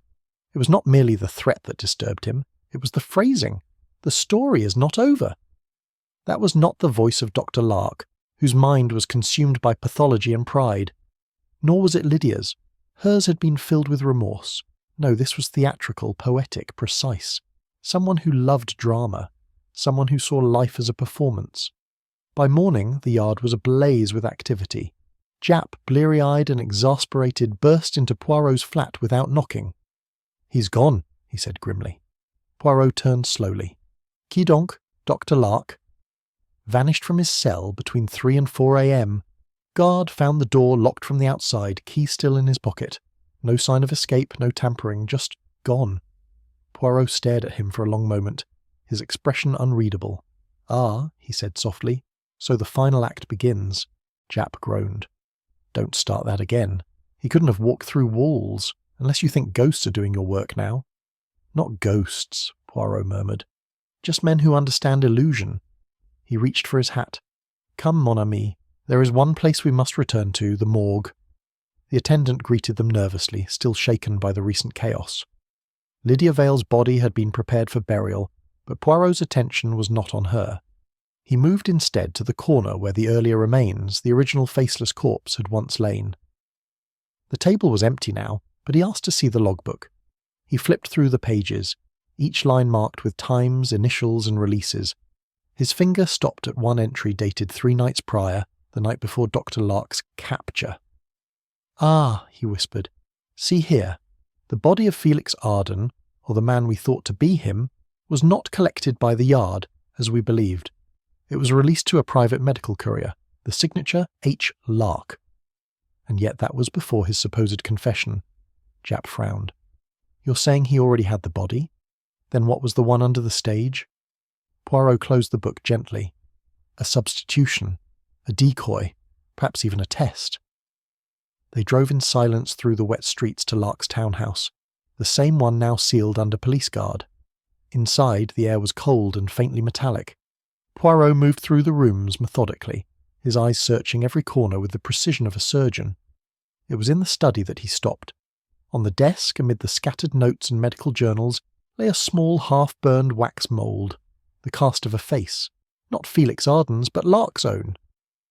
Poirot lifted it carefully, his expression tightening. "He prepared for this," he said softly. "He made himself disappear long before we arrived." Japp scratched his head. "But why? What's the end game? He's no mastermind, just a mad doctor." Poirot turned toward him, eyes sharp. "No, mon ami, not mad, disciplined, devoted, and he did not act alone." He paced, hands clasped behind his back. "Let us recall, Felix Arden wished to escape his identity. Lark provided the means, Charnwood wished to silence him, Lydia wished to save him, and all the while someone else orchestrated their ruin, moving them as pieces on a board." Japp frowned. "Someone else?" Poirot nodded. "Oui, the one who wrote the telegram, the one who called me to the theatre, the one who knew I would come alone." He turned the wax mould in his hands, then froze. The underside bore a small engraved signature, tiny, almost imperceptible, a monogram, F.A. Poirot's breath caught. "Mon Dieu! What is it?" Japp asked. Poirot looked up slowly. Felix Arden himself. Japp stared. "But he's dead." Poirot's voice was barely above a whisper. "No, my friend. That was the illusion. The man found beneath the bridge, the faceless one, was not Felix Arden at all. It was Lark's earlier patient, the one he used to stage the experiment. Arden lived. He shed one name for another, one face for another, until even his accomplices no longer recognized him, and when they began to suspect, he removed them. Charnwood, Lark, Lydia, all part of the same design." Japp shook his head in disbelief. "You're saying the whole thing, every murder, every clue, was planned by the victim himself?" Poirot smiled faintly. "Mais oui. Who better to write the perfect mystery than a man who had already rehearsed his own death? Every act of this tragedy bears his signature. The symmetry is too precise. Even the red wax. It was his symbol, his mark of creation.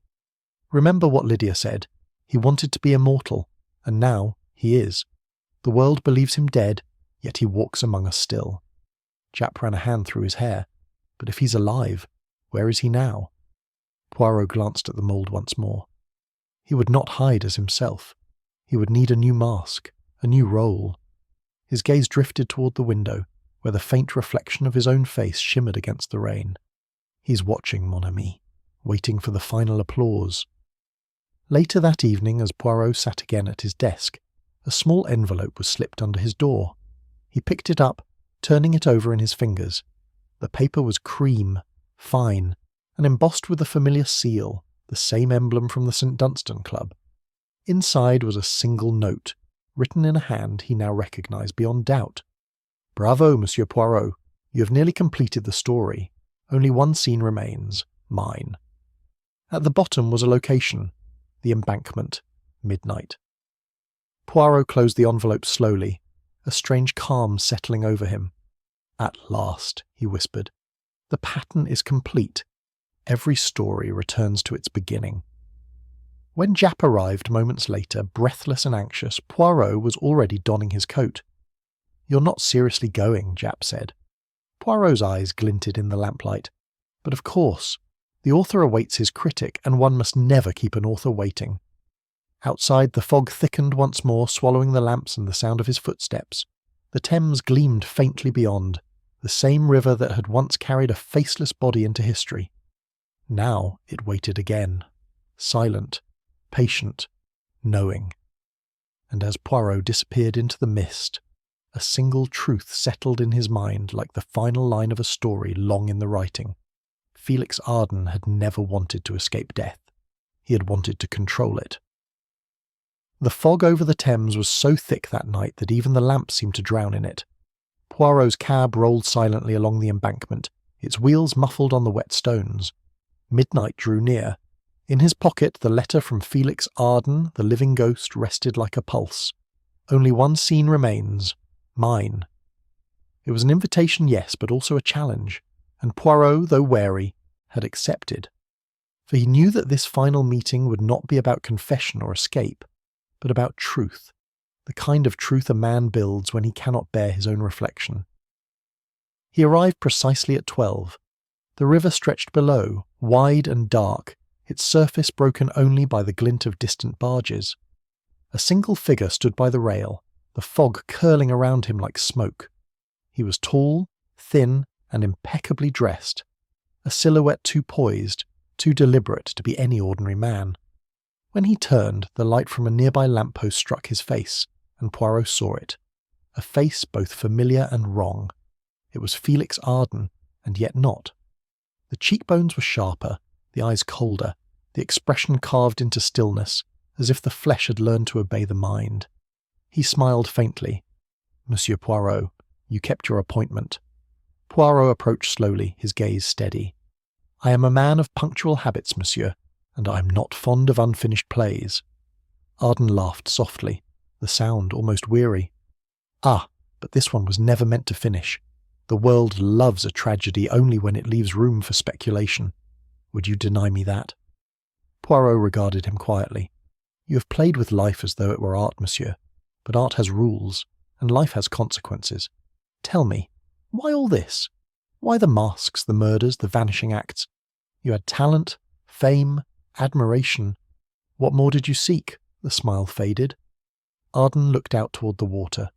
"You think it was vanity," he murmured. "Perhaps it began that way. A writer wishes his name to live, yes? But what is a name, Poirot?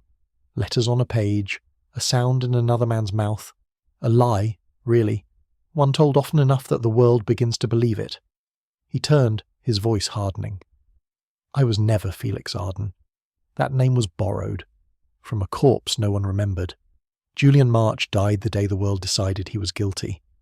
I only gave him new skin." Poirot's eyes narrowed slightly. "And yet you killed to keep that illusion alive." Arden's expression flickered. Pity, then scorn. "Killed? No, Poirot. I merely removed those who tried to turn my truth back into their lie. Charnwood, Lark, Lydia. They were parasites, each feeding on the story I gave them.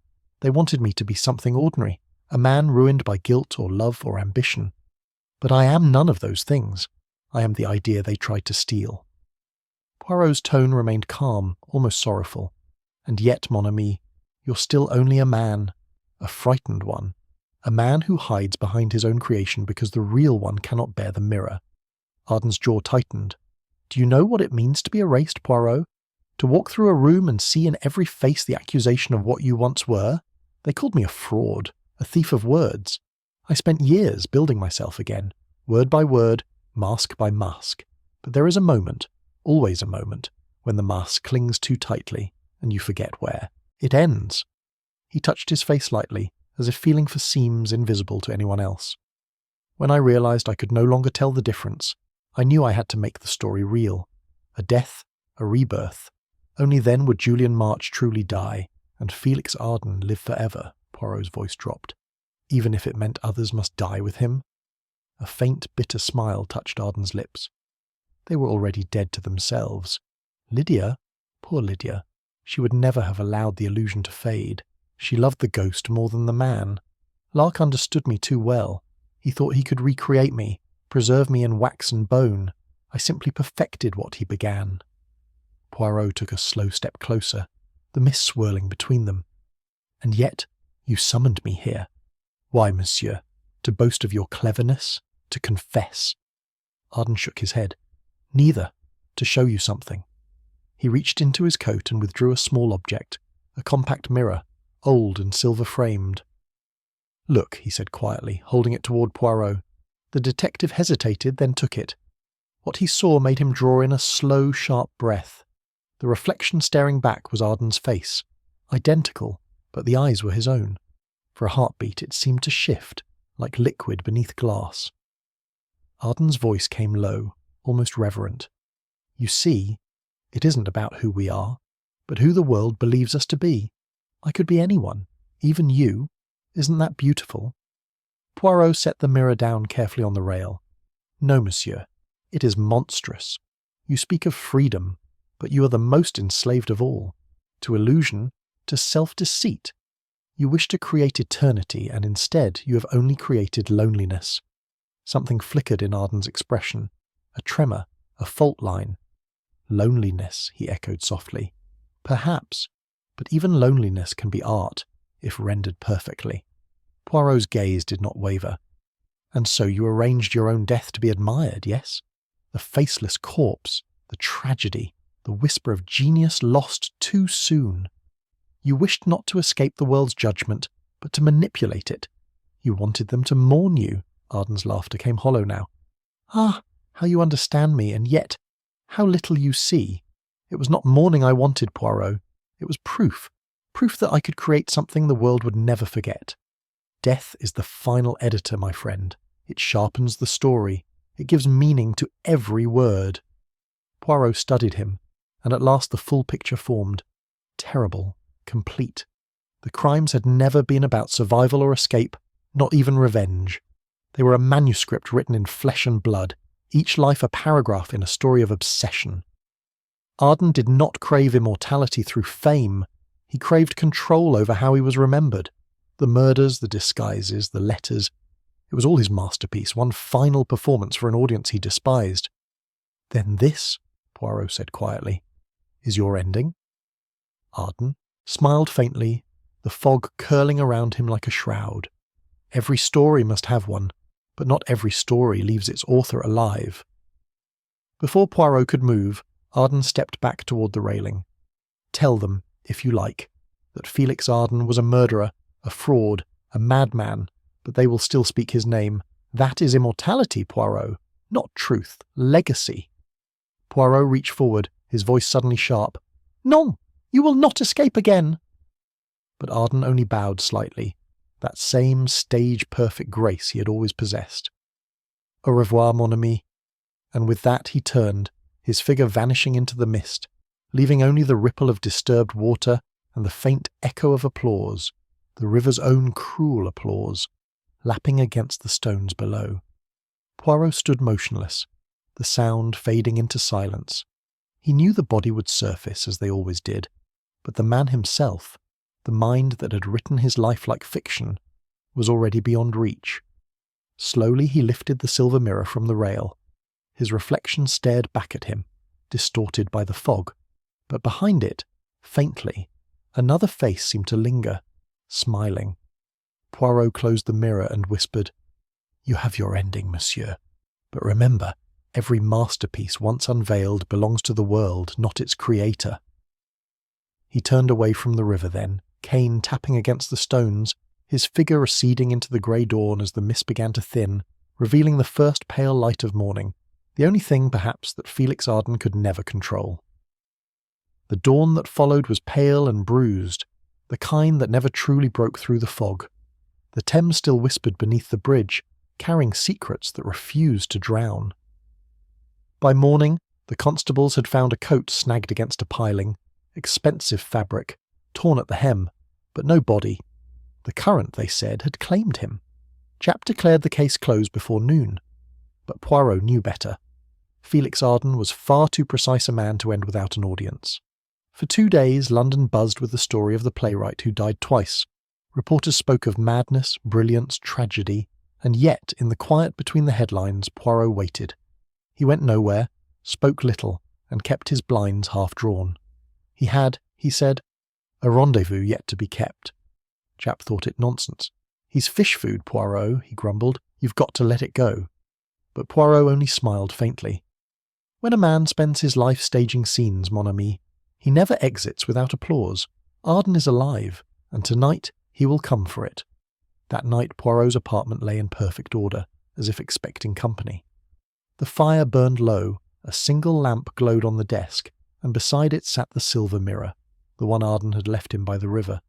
Its surface gleamed faintly, catching the flame's reflection like an eye that never blinked. Poirot sat waiting, a book unopened in his lap, his cane resting against his knee. The clock struck 11 when the latch turned. Poirot did not move. The door eased open with the gentlest of sighs, and a figure stepped inside, dripping rain, moving with quiet confidence. He removed his hat, closed the door behind him, and smiled. "Forgive the intrusion, Monsieur Poirot. I could not leave without one last conversation." Poirot inclined his head, utterly calm. "Ah, monsieur, you did not drown after all. I confess I am relieved. I dislike untidy endings." Felix Arden, or whatever remained of him, laughed softly. He looked thinner now, the firelight sharpening his features, the skin stretched too tightly over his cheekbones. "You knew I would return." Poirot gestured to the chair opposite. A playwright must always attend his own final act. Arden sat, crossing one leg over the other. "You've been waiting to trap me, haven't you?" "Non, monsieur. I have already done so." Arden raised an eyebrow. "How neat." Poirot folded his hands. "The police will be here soon. You see, I left the back entrance unlatched, exactly as you prefer. You have a gift for arriving unseen, yes? What you did not know is that the constables are posted just beyond the alley, and they will not move until I ring this bell." He gestured lightly to a small brass bell beside him. "If you rise, they will come." Arden smiled thinly. "You do enjoy your theatre, don't you?" Poirot's expression softened. "It is you who wrote this play, my friend. I'm only reading the final scene aloud." Arden leaned forward, his voice low and measured. "Do you believe I care about the law, Poirot? Do you think any of it matters to me now? I've already won. They speak my name in every paper. My words, my face, my death are immortal. They've made me a myth." Poirot's gaze was steady. "And yet you return to the one man who can tear that myth apart. Why?" A flicker passed over Arden's face, brief but unmistakable. "Because," he said softly, "you saw me, truly saw me, and I had to know how." Poirot inclined his head. "It was not difficult. You left your signature in every act, the symmetry, the precision, the need to perfect what could not be controlled. Every murderer I have known seeks to undo chaos, but you, monsieur, you sought to undo mortality." Arden's expression darkened. "You think I fear death?" "I think you worship it," Poirot replied gently. "You desired not escape but authorship of your own ending. Yet even that you could not resist rewriting." Arden's jaw tightened. "And if that were true?" "Then you have failed," Poirot said quietly. "For your masterpiece was not your death. It was your vanity. And vanity, monsieur, is always a tragedy." The silence between them stretched, filled only by the crackle of the fire. Arden rose then, slowly, his shadow stretching long across the rug. He walked to the mirror on the desk, touching its frame with one gloved hand. "You kept it," he murmured. "Of course," Poirot said. "It is the heart of your illusion, is it not? The thing that convinces you that you are more than a man of flesh and error."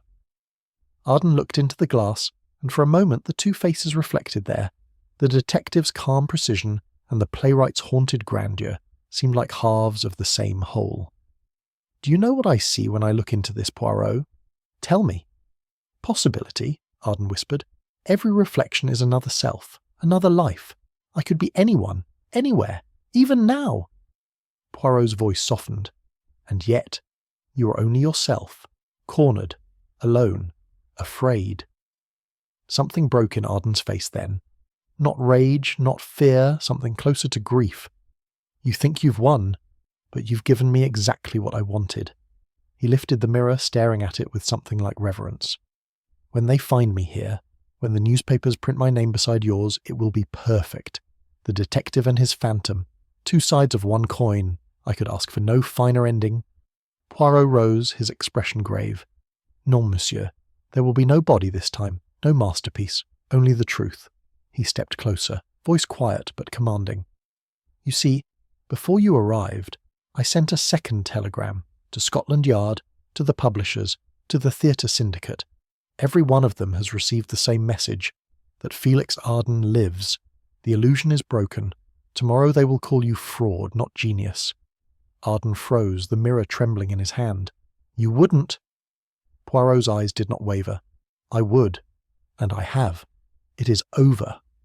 For a moment Arden seemed to crumble, the air going out of him like a punctured mask.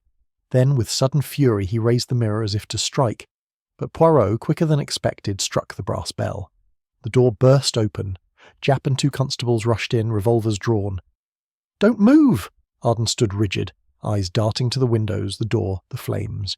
He looked, for the first time, small. No playwright, no phantom, no god, just a man. Poirot's voice came softly. You wanted applause, monsieur. But this is all the world ever gives in the end. The silence after the curtain falls. Arden's hand shook. Then slowly, he lowered the mirror and laughed once, low, hollow, bitter. Well played, Poirot, but you forget, every play ends the same way. Before Japp could reach him, Arden hurled the mirror into the fire. It shattered with a cry of breaking glass, and for an instant the flames flared crimson. When they cleared, Felix Arden was gone. The open window shuddered in the night wind. Japp rushed to it, cursing, but below there was nothing, only the mist curling along the river, endless and cold.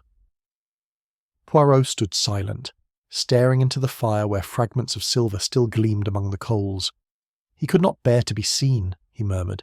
In the end, even he could not face himself. Japp turned, shaking his head. You think he's dead this time? Poirot looked toward the fog, his expression unreadable. I think, mon ami, that some ghosts do not die. They simply change their mask. And with that, he turned away from the window, the reflection of the dying fire flickering faintly across his face. One last illusion in a case that had been nothing but mirrors. The fire burned low in the grate, its last embers curling into dim orange eyes that blinked and faded in the silence.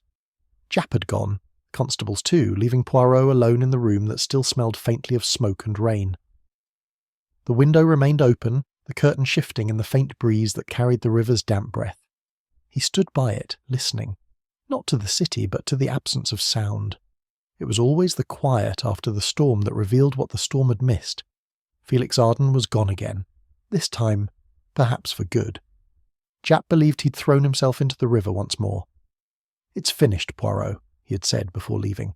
No one survives that fall twice. Poirot hadn't answered. He had only stared into the dark water below, where the mist swirled like unformed thought. There were no ripples that night, only stillness, a surface that waited. Hours passed. The city began to stir again beyond the fog, the faint rumble of wheels, a distant whistle, a life returning to order. Poirot remained by the window motionless until a soft knock came at the door. Not hurried, not fearful, deliberate. He turned. Entrez! A young constable stepped inside, hat in hand. Begging your pardon, sir, he said. A message from the yard. They've recovered something from the river. Poirot's brow lifted. A body? No, sir, just this. He held out a sealed envelope soaked at the edges but otherwise intact. The seal was wax, crimson, and stamped with a familiar insignia, the theatrical mask of tragedy. Poirot took it gently, his fingers brushing the mark. Merci, mon garçon. That will be all. When the door closed, he carried the envelope to the desk. He hesitated before opening it, though a part of him already knew whose hand had written within. The script was fine, slanted, unmistakable. To Monsieur Hercule Poirot, my final reviewer, he read on. You think me dead, but that is merely your vanity, my friend. You have been my finest audience. Clever, skeptical, so sure of your own perfection. I wanted to see if I could fool even you, and I have. You were right about everything except one thing. I am not the author of this play. I am its last performer." Poirot's hand tightened around the paper. He read on, each word sharpening his stillness. "You wondered who taught me how to die so beautifully. You met her, of course. She played the role better than I ever did, the actress who cried over a corpse she herself arranged. Lydia Vale. Ah, but that was not her first name. She was Lydia March, my wife, the one who convinced me that the world would only love me once I ceased to exist." Poirot's breath caught. He looked up sharply toward the mantel, where Lydia's photograph still rested beside the case notes. She in her stage costume smiling faintly. The woman who had begged him to believe she was innocent, who had wept in his presence with such sincerity. He read on. "It was she who designed the illusion, who wrote the first act of my death. I, her instrument, merely improved upon her vision, but she was the architect. When I tried to end it, to live again, she turned the play against me. The woman you saw beneath the stage was not her. She left that shell for you to find, knowing you would never look too closely. She has been free all along." Poirot's pulse quickened. The letter continued in a darker hand, as if written in haste. "Do not look for her, Poirot. She is beyond you now. She has taken my name, my work, my life, and with them, immortality. The world will remember Felix Arden as she wishes, and when they do, she will smile from the wings, unseen. That is her masterpiece." It ended there. No signature, only the faint smudge of a fingerprint beside the wax seal. Poirot sat motionless, his mind drawing its invisible lines across the pattern once more. The pieces shifted again, the roles reversed. The faceless man, the actress, the false deaths, all threads of one elaborate tapestry woven by a hand he had dismissed too soon. Lydia March, the woman who had loved a fiction so deeply she destroyed the truth to preserve it. He rose abruptly, his eyes gleaming. "No, monsieur," he murmured to the empty room, "not quite beyond me." Within the hour he was in Japp's office. The letter laid before him. Japp frowned, reading each line with growing disbelief. "You're saying she's alive? That she staged her own death too?" Poirot nodded slowly. "It is so simple, mon ami, that it appears impossible. She was always the dramatist's equal. Who else could understand him so well? When the doctor's mask failed, when Charnwood grew afraid, she saw what neither of them did. That tragedy requires an audience. She built the perfect one. She let us believe she was dead because that made her untouchable." Japp rubbed a hand over his face. "Then where is she now?" Poirot smiled faintly. "Where she has always been. In the light, but never looked at. Remember, she was an actress. Her art was transformation. She does not hide in shadows, my friend. She hides in plain sight." They searched the city for 3 days, tracing accounts, theatre records, aliases. No sign. Then, on the 4th morning, a telegram arrived from Dover. A woman answering Lydia's description had purchased passage under the name Madame Felix Arden, bound for Calais. Japp exhaled sharply. "We'll have her by nightfall." Poirot's gaze lingered on the message. "No, Inspector, you will not. She will never be found by those who chase her." "Why not?" "Because she does not run," Poirot said softly. "She performs." That evening, as the steamer departed Dover, Poirot stood at the harbour, coat drawn tight against the sea wind. He watched the vessel slip through the fog, a dark silhouette against the horizon. Somewhere among its passengers, perhaps standing at the rail and watching the same moonlit water, was Lydia March, alive, reborn, her performance complete. In his pocket he held one final note, the scrap torn from her original statement, given to him weeks earlier. He unfolded it now and read her words again. He believed he could live forever. I only wanted him to keep his promise.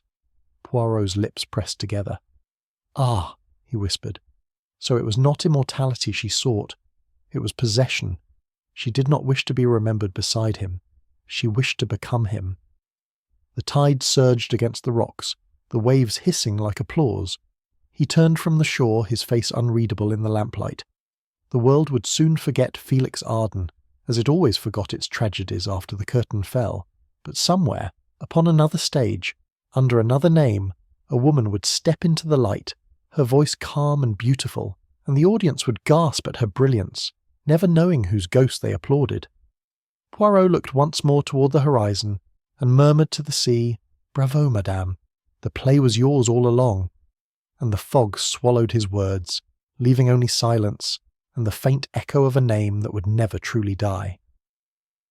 The days that followed blurred into grey. London's streets, slick with drizzle, seemed to echo the case's ending, a story resolved in print but unsettled in truth. The newspapers carried the final headline, "The Ghost of Felix Arden, Case Closed." The official report called it suicide. Scotland Yard had accepted Poirot's account of events.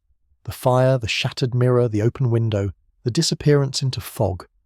But in Poirot's mind, the ending did not fit its frame. It was too perfect, too poetic. Felix Arden had written every act of this tragedy. Poirot doubted he would leave the final line unwritten. On the third morning, Poirot sat at his breakfast table, stirring his chocolate mechanically, when a letter slid under his door. No knock, no sound, just the faint scrape of paper across polished floor. His pulse tightened. The envelope bore no name, only a wax seal, gold this time, not red. He opened it with deliberate care. "Justice, mon cher Poirot, is a curious thing. You think it ends in law. I think it begins in story. I promised you an ending. But did you not suspect that the true author of this play still waited in the wings? The sea has no body to give you, only silence. Tell Japp to search the wrong shore, and you may yet find the truth on the right." It was unsigned, but beneath the last line, faintly pressed into the parchment, were two initials. L.M. Poirot's eyes narrowed. Lydia March. The letter's paper smelled faintly of violets, the same scent that had lingered in her dressing room. For a moment he sat utterly still. Then, with a quiet sigh, he folded the letter into his pocket and rose. By noon he was at Scotland Yard.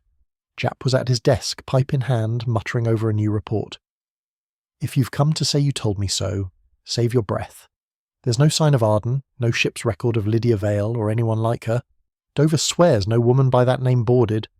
Poirot smiled faintly. "Mais non, mon ami. She did not go to Dover. She wanted you to think so." Japp blinked. "Then where the devil did she go?" Poirot took from his pocket the golden-sealed letter and placed it before him. "The answer is in her words. The sea has no body to give you, only silence. Tell me, what lies beyond silence?" Japp frowned. "I'm not in the mood for riddles." "Patience," Poirot murmured. "Silence, Inspector, is not emptiness. It is what follows applause. Lydia March didn't flee. She took her bow. She is here, in London." Japp stared. "You think she's still in the city?" Poirot nodded. "And not hiding, but performing. A new name, a new face. She would need only time. Remember, she was an actress, skilled in transformation, but a performer cannot resist her stage. She must return to it." That afternoon, Poirot's prediction proved true. At the Adelphi Theatre, a new production had just begun, The Mirror's Edge, written by an anonymous playwright and starring a mysterious leading lady known only as Madame Lee. The poster outside the theatre caught Poirot's eye at once. A woman's profile in silhouette, half concealed by a silver mask. Beneath it, in fine script, the tagline read, "A story of identity, illusion, and the cost of becoming someone else." Poirot's lips tightened. "Ah, madame," he whispered, "you could not resist." That evening he attended the performance. The theatre was full, the air humming with expectation. When the curtain rose, Poirot saw her immediately, the same voice, the same grace. Lydia March, reborn as Madame Liss. She moved like someone who had lived every role and forgotten none. The audience hung on her every word. The play itself was cruelly familiar. A tale of a woman who helps her husband fake his death, only to take his life for herself. Poirot sat utterly still, his mind turning. She was not merely performing, she was confessing, wrapped in art's disguise. After the final act, the applause thundered. She bowed once, twice, her eyes sweeping the crowd, and for a fleeting second they met his. The faintest smile touched her lips, and then she was gone, vanishing behind the curtain. Poirot waited in the lobby until the theatre emptied. Then he approached the stage manager. "Monsieur, I must speak with Madame Liss. It concerns a matter of justice." The man hesitated. "She's not seeing anyone tonight, sir. She left immediately after curtain call." Poirot's gaze flicked to the dressing-room corridor. "Left how?" "Through the stage door," the man said. "She always does. Had a carriage waiting." Outside, the rain had begun again. Poirot crossed to the alley behind the theatre, where the gaslight flickered on the wet cobblestones. The stage door stood ajar. Inside, the air was thick with perfume and powder. Her dressing table gleamed under the mirror's light. Silver brushes, a single violet pinned beside it. But the chair was empty. Only one thing remained, a folded note resting against the mirror. Poirot picked it up, recognizing the handwriting at once. "You see, monsieur, the story always belongs to its audience. You wanted justice, I wanted truth. Perhaps they are the same thing. Felix Arden's death was my creation, but his dream, immortality, was his own. Now we both have it. You will never find me, but I will find you, whenever you look upon a stage, and wonder whose face is truly their own." He set the note down gently, his expression unreadable. "So," he murmured, "she escapes. Not as Lydia Vale, nor as Madame Lise, but as the idea itself." Japp found him there an hour later, standing before the mirror. "No trace again?" he asked. Poirot shook his head. "She has become what Felix wished to be, untouchable. The actress and the illusion are one," Japp sighed. "So that's it then? No arrests, no trial, no justice." Poirot turned toward him, the faintest smile ghosting his lips. "Ah, but you are wrong, mon ami. Justice takes many forms. For her it is the prison of her own genius. She will play her part forever, unable to stop, unable to be herself. That, I think, is punishment enough." Japp gave a low whistle. "You think she'll ever come back?" Poirot looked once more into the mirror, where the reflection of the empty chair seemed to shimmer in the candlelight. "She never left, Inspector. For a woman like Lydia March, the stage is the only home she has ever known." He picked up the violet from the table, crushed it lightly between his fingers, and turned away. The scent lingered, delicate and ghostly, as he walked toward the door. Outside, the rain fell harder now, erasing footprints as quickly as they appeared. Poirot paused beneath the awning, his hat tilted low, watching the lights fade across the river. Somewhere, he thought, the actress was already at work on her next disguise, her next story. And perhaps, when the curtain rose again, London would once more applaud the ghost of Felix Arden, never knowing whose voice spoke through the mask. Poirot smiled faintly to himself. "C'est fini," he said quietly, "but only until the next performance." And as he disappeared into the night, the theatre behind him flickered once, as though bowing to the end of its own illusion.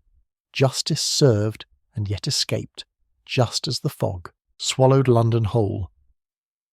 The fog had thickened again by the time Poirot reached the corner of Fleet Street. The lamps glowed like half-buried stars in the mist, and the air smelled faintly of rain and smoke.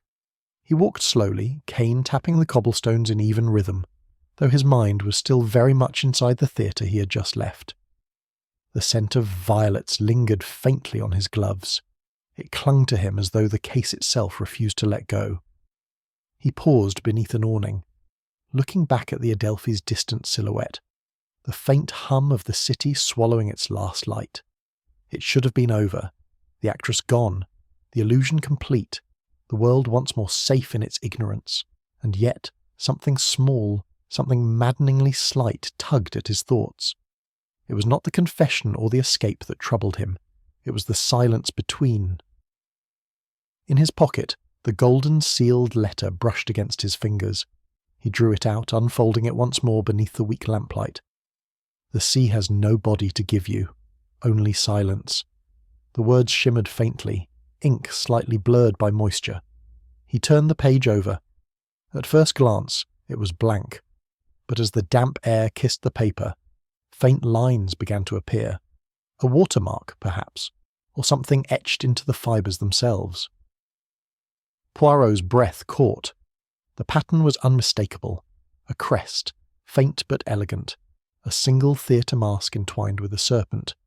Beneath it, in delicate script, a name, Liss Publishing House, Paris. He stared at it for several moments before slipping the paper back into his coat. "Ah," he murmured, "so our Madame Liss was not born upon the stage after all." The next morning he sent a telegram to Paris. By evening the reply arrived. Brief, formal, but enough. The publishing house existed. Its founder and principal investor, one Madame Lydia Marchardon, registered 6 months prior under her married name. Poirot sat back in his chair, the faintest sigh escaping him. "She's not content with performance alone," he murmured. "No, she seeks authorship. The woman writes her own endings now."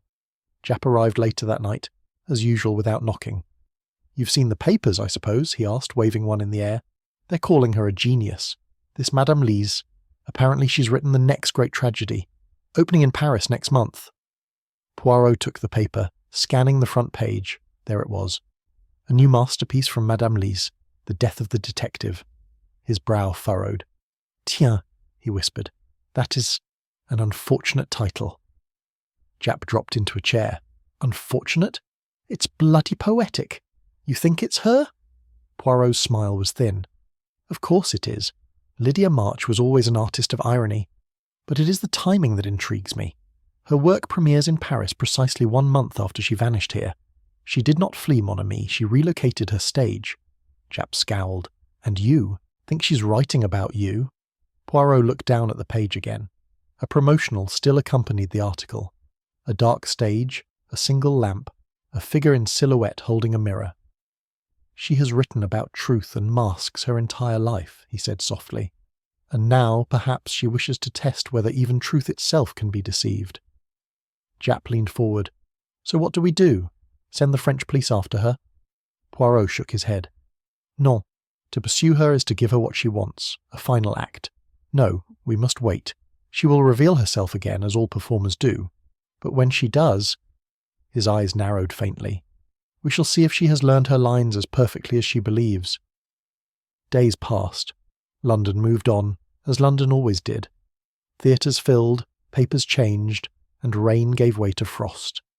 Poirot resumed his quiet routines, his order of breakfast, his morning walks, his meticulous care of moustaches. Yet the case remained a faint melody in his thoughts, a refrain that would not end. One evening, weeks later, as he prepared for bed, he noticed an envelope slipped under his door. No seal this time, only a single line written across its face. Every detective becomes part of his story. Inside was a ticket. First row, Théâtre du Lys, Paris. The performance date, a week from today. Poirot's heart gave the smallest tremor of amusement. "Mais naturellement," he whispered, "she invites me to her finale." He did not tell Japp. Some performances, he decided, must be witnessed alone. When the night came, Paris was alive with winter lights. The theatre stood gleaming in gold and crimson, its marquee blazing with her chosen title, The Death of the Detective. Poirot entered quietly, finding his seat near the front. Around him the audience murmured with anticipation. The curtain rose, the play began. It was brilliant. Too brilliant. Each act mirrored moments from their tangled history. The faceless corpse, the broken mirror, the trapdoor beneath the stage. The dialogue shimmered with cruel familiarity. The detective on stage, tall, meticulous Belgian, was a shadow of himself. The actress, pale, commanding, tragic, was unmistakably Lydia. And as the story unfolded toward its inevitable end, Poirot understood. This was not a confession. It was a challenge. In the final act, the detective uncovered the truth too late. The actress slipped away into the fog, leaving behind only a note. And on the last line of the script, she turned toward the audience and said softly, "A detective never solves the case he lives inside." The curtain fell. The applause was thunderous. Poirot remained seated long after the theatre had emptied. Finally, a stagehand approached, holding a letter. "For you, monsieur," he said. Madame Lee asked it be delivered tonight. Poirot opened it with calm hands. "You see, mon cher Poirot, some mysteries do not seek resolution. They seek memory. Let the world believe it, knows the truth. You and I shall know better. Until our next performance. L." He smiled faintly, folding the letter. Outside, the Paris streets glowed under 1,000 lamps, each one reflected in puddles like fragments of broken mirrors. He adjusted his coat, stepped into the night, and said to himself, "Then so be it, madame. The curtain will rise again." As he walked away, a soft wind caught the edges of the poster behind him. It peeled slightly from the wall, revealing another beneath it, a coming attraction for the same theatre. The title, newly printed, read, "The Return of the Mask." Poirot paused, turned halfway back, and regarded it for a long silent moment. Then, with a small smile of quiet amusement, he tipped his hat to the unseen author and continued down the lamplit street, the fog curling around him like a closing curtain.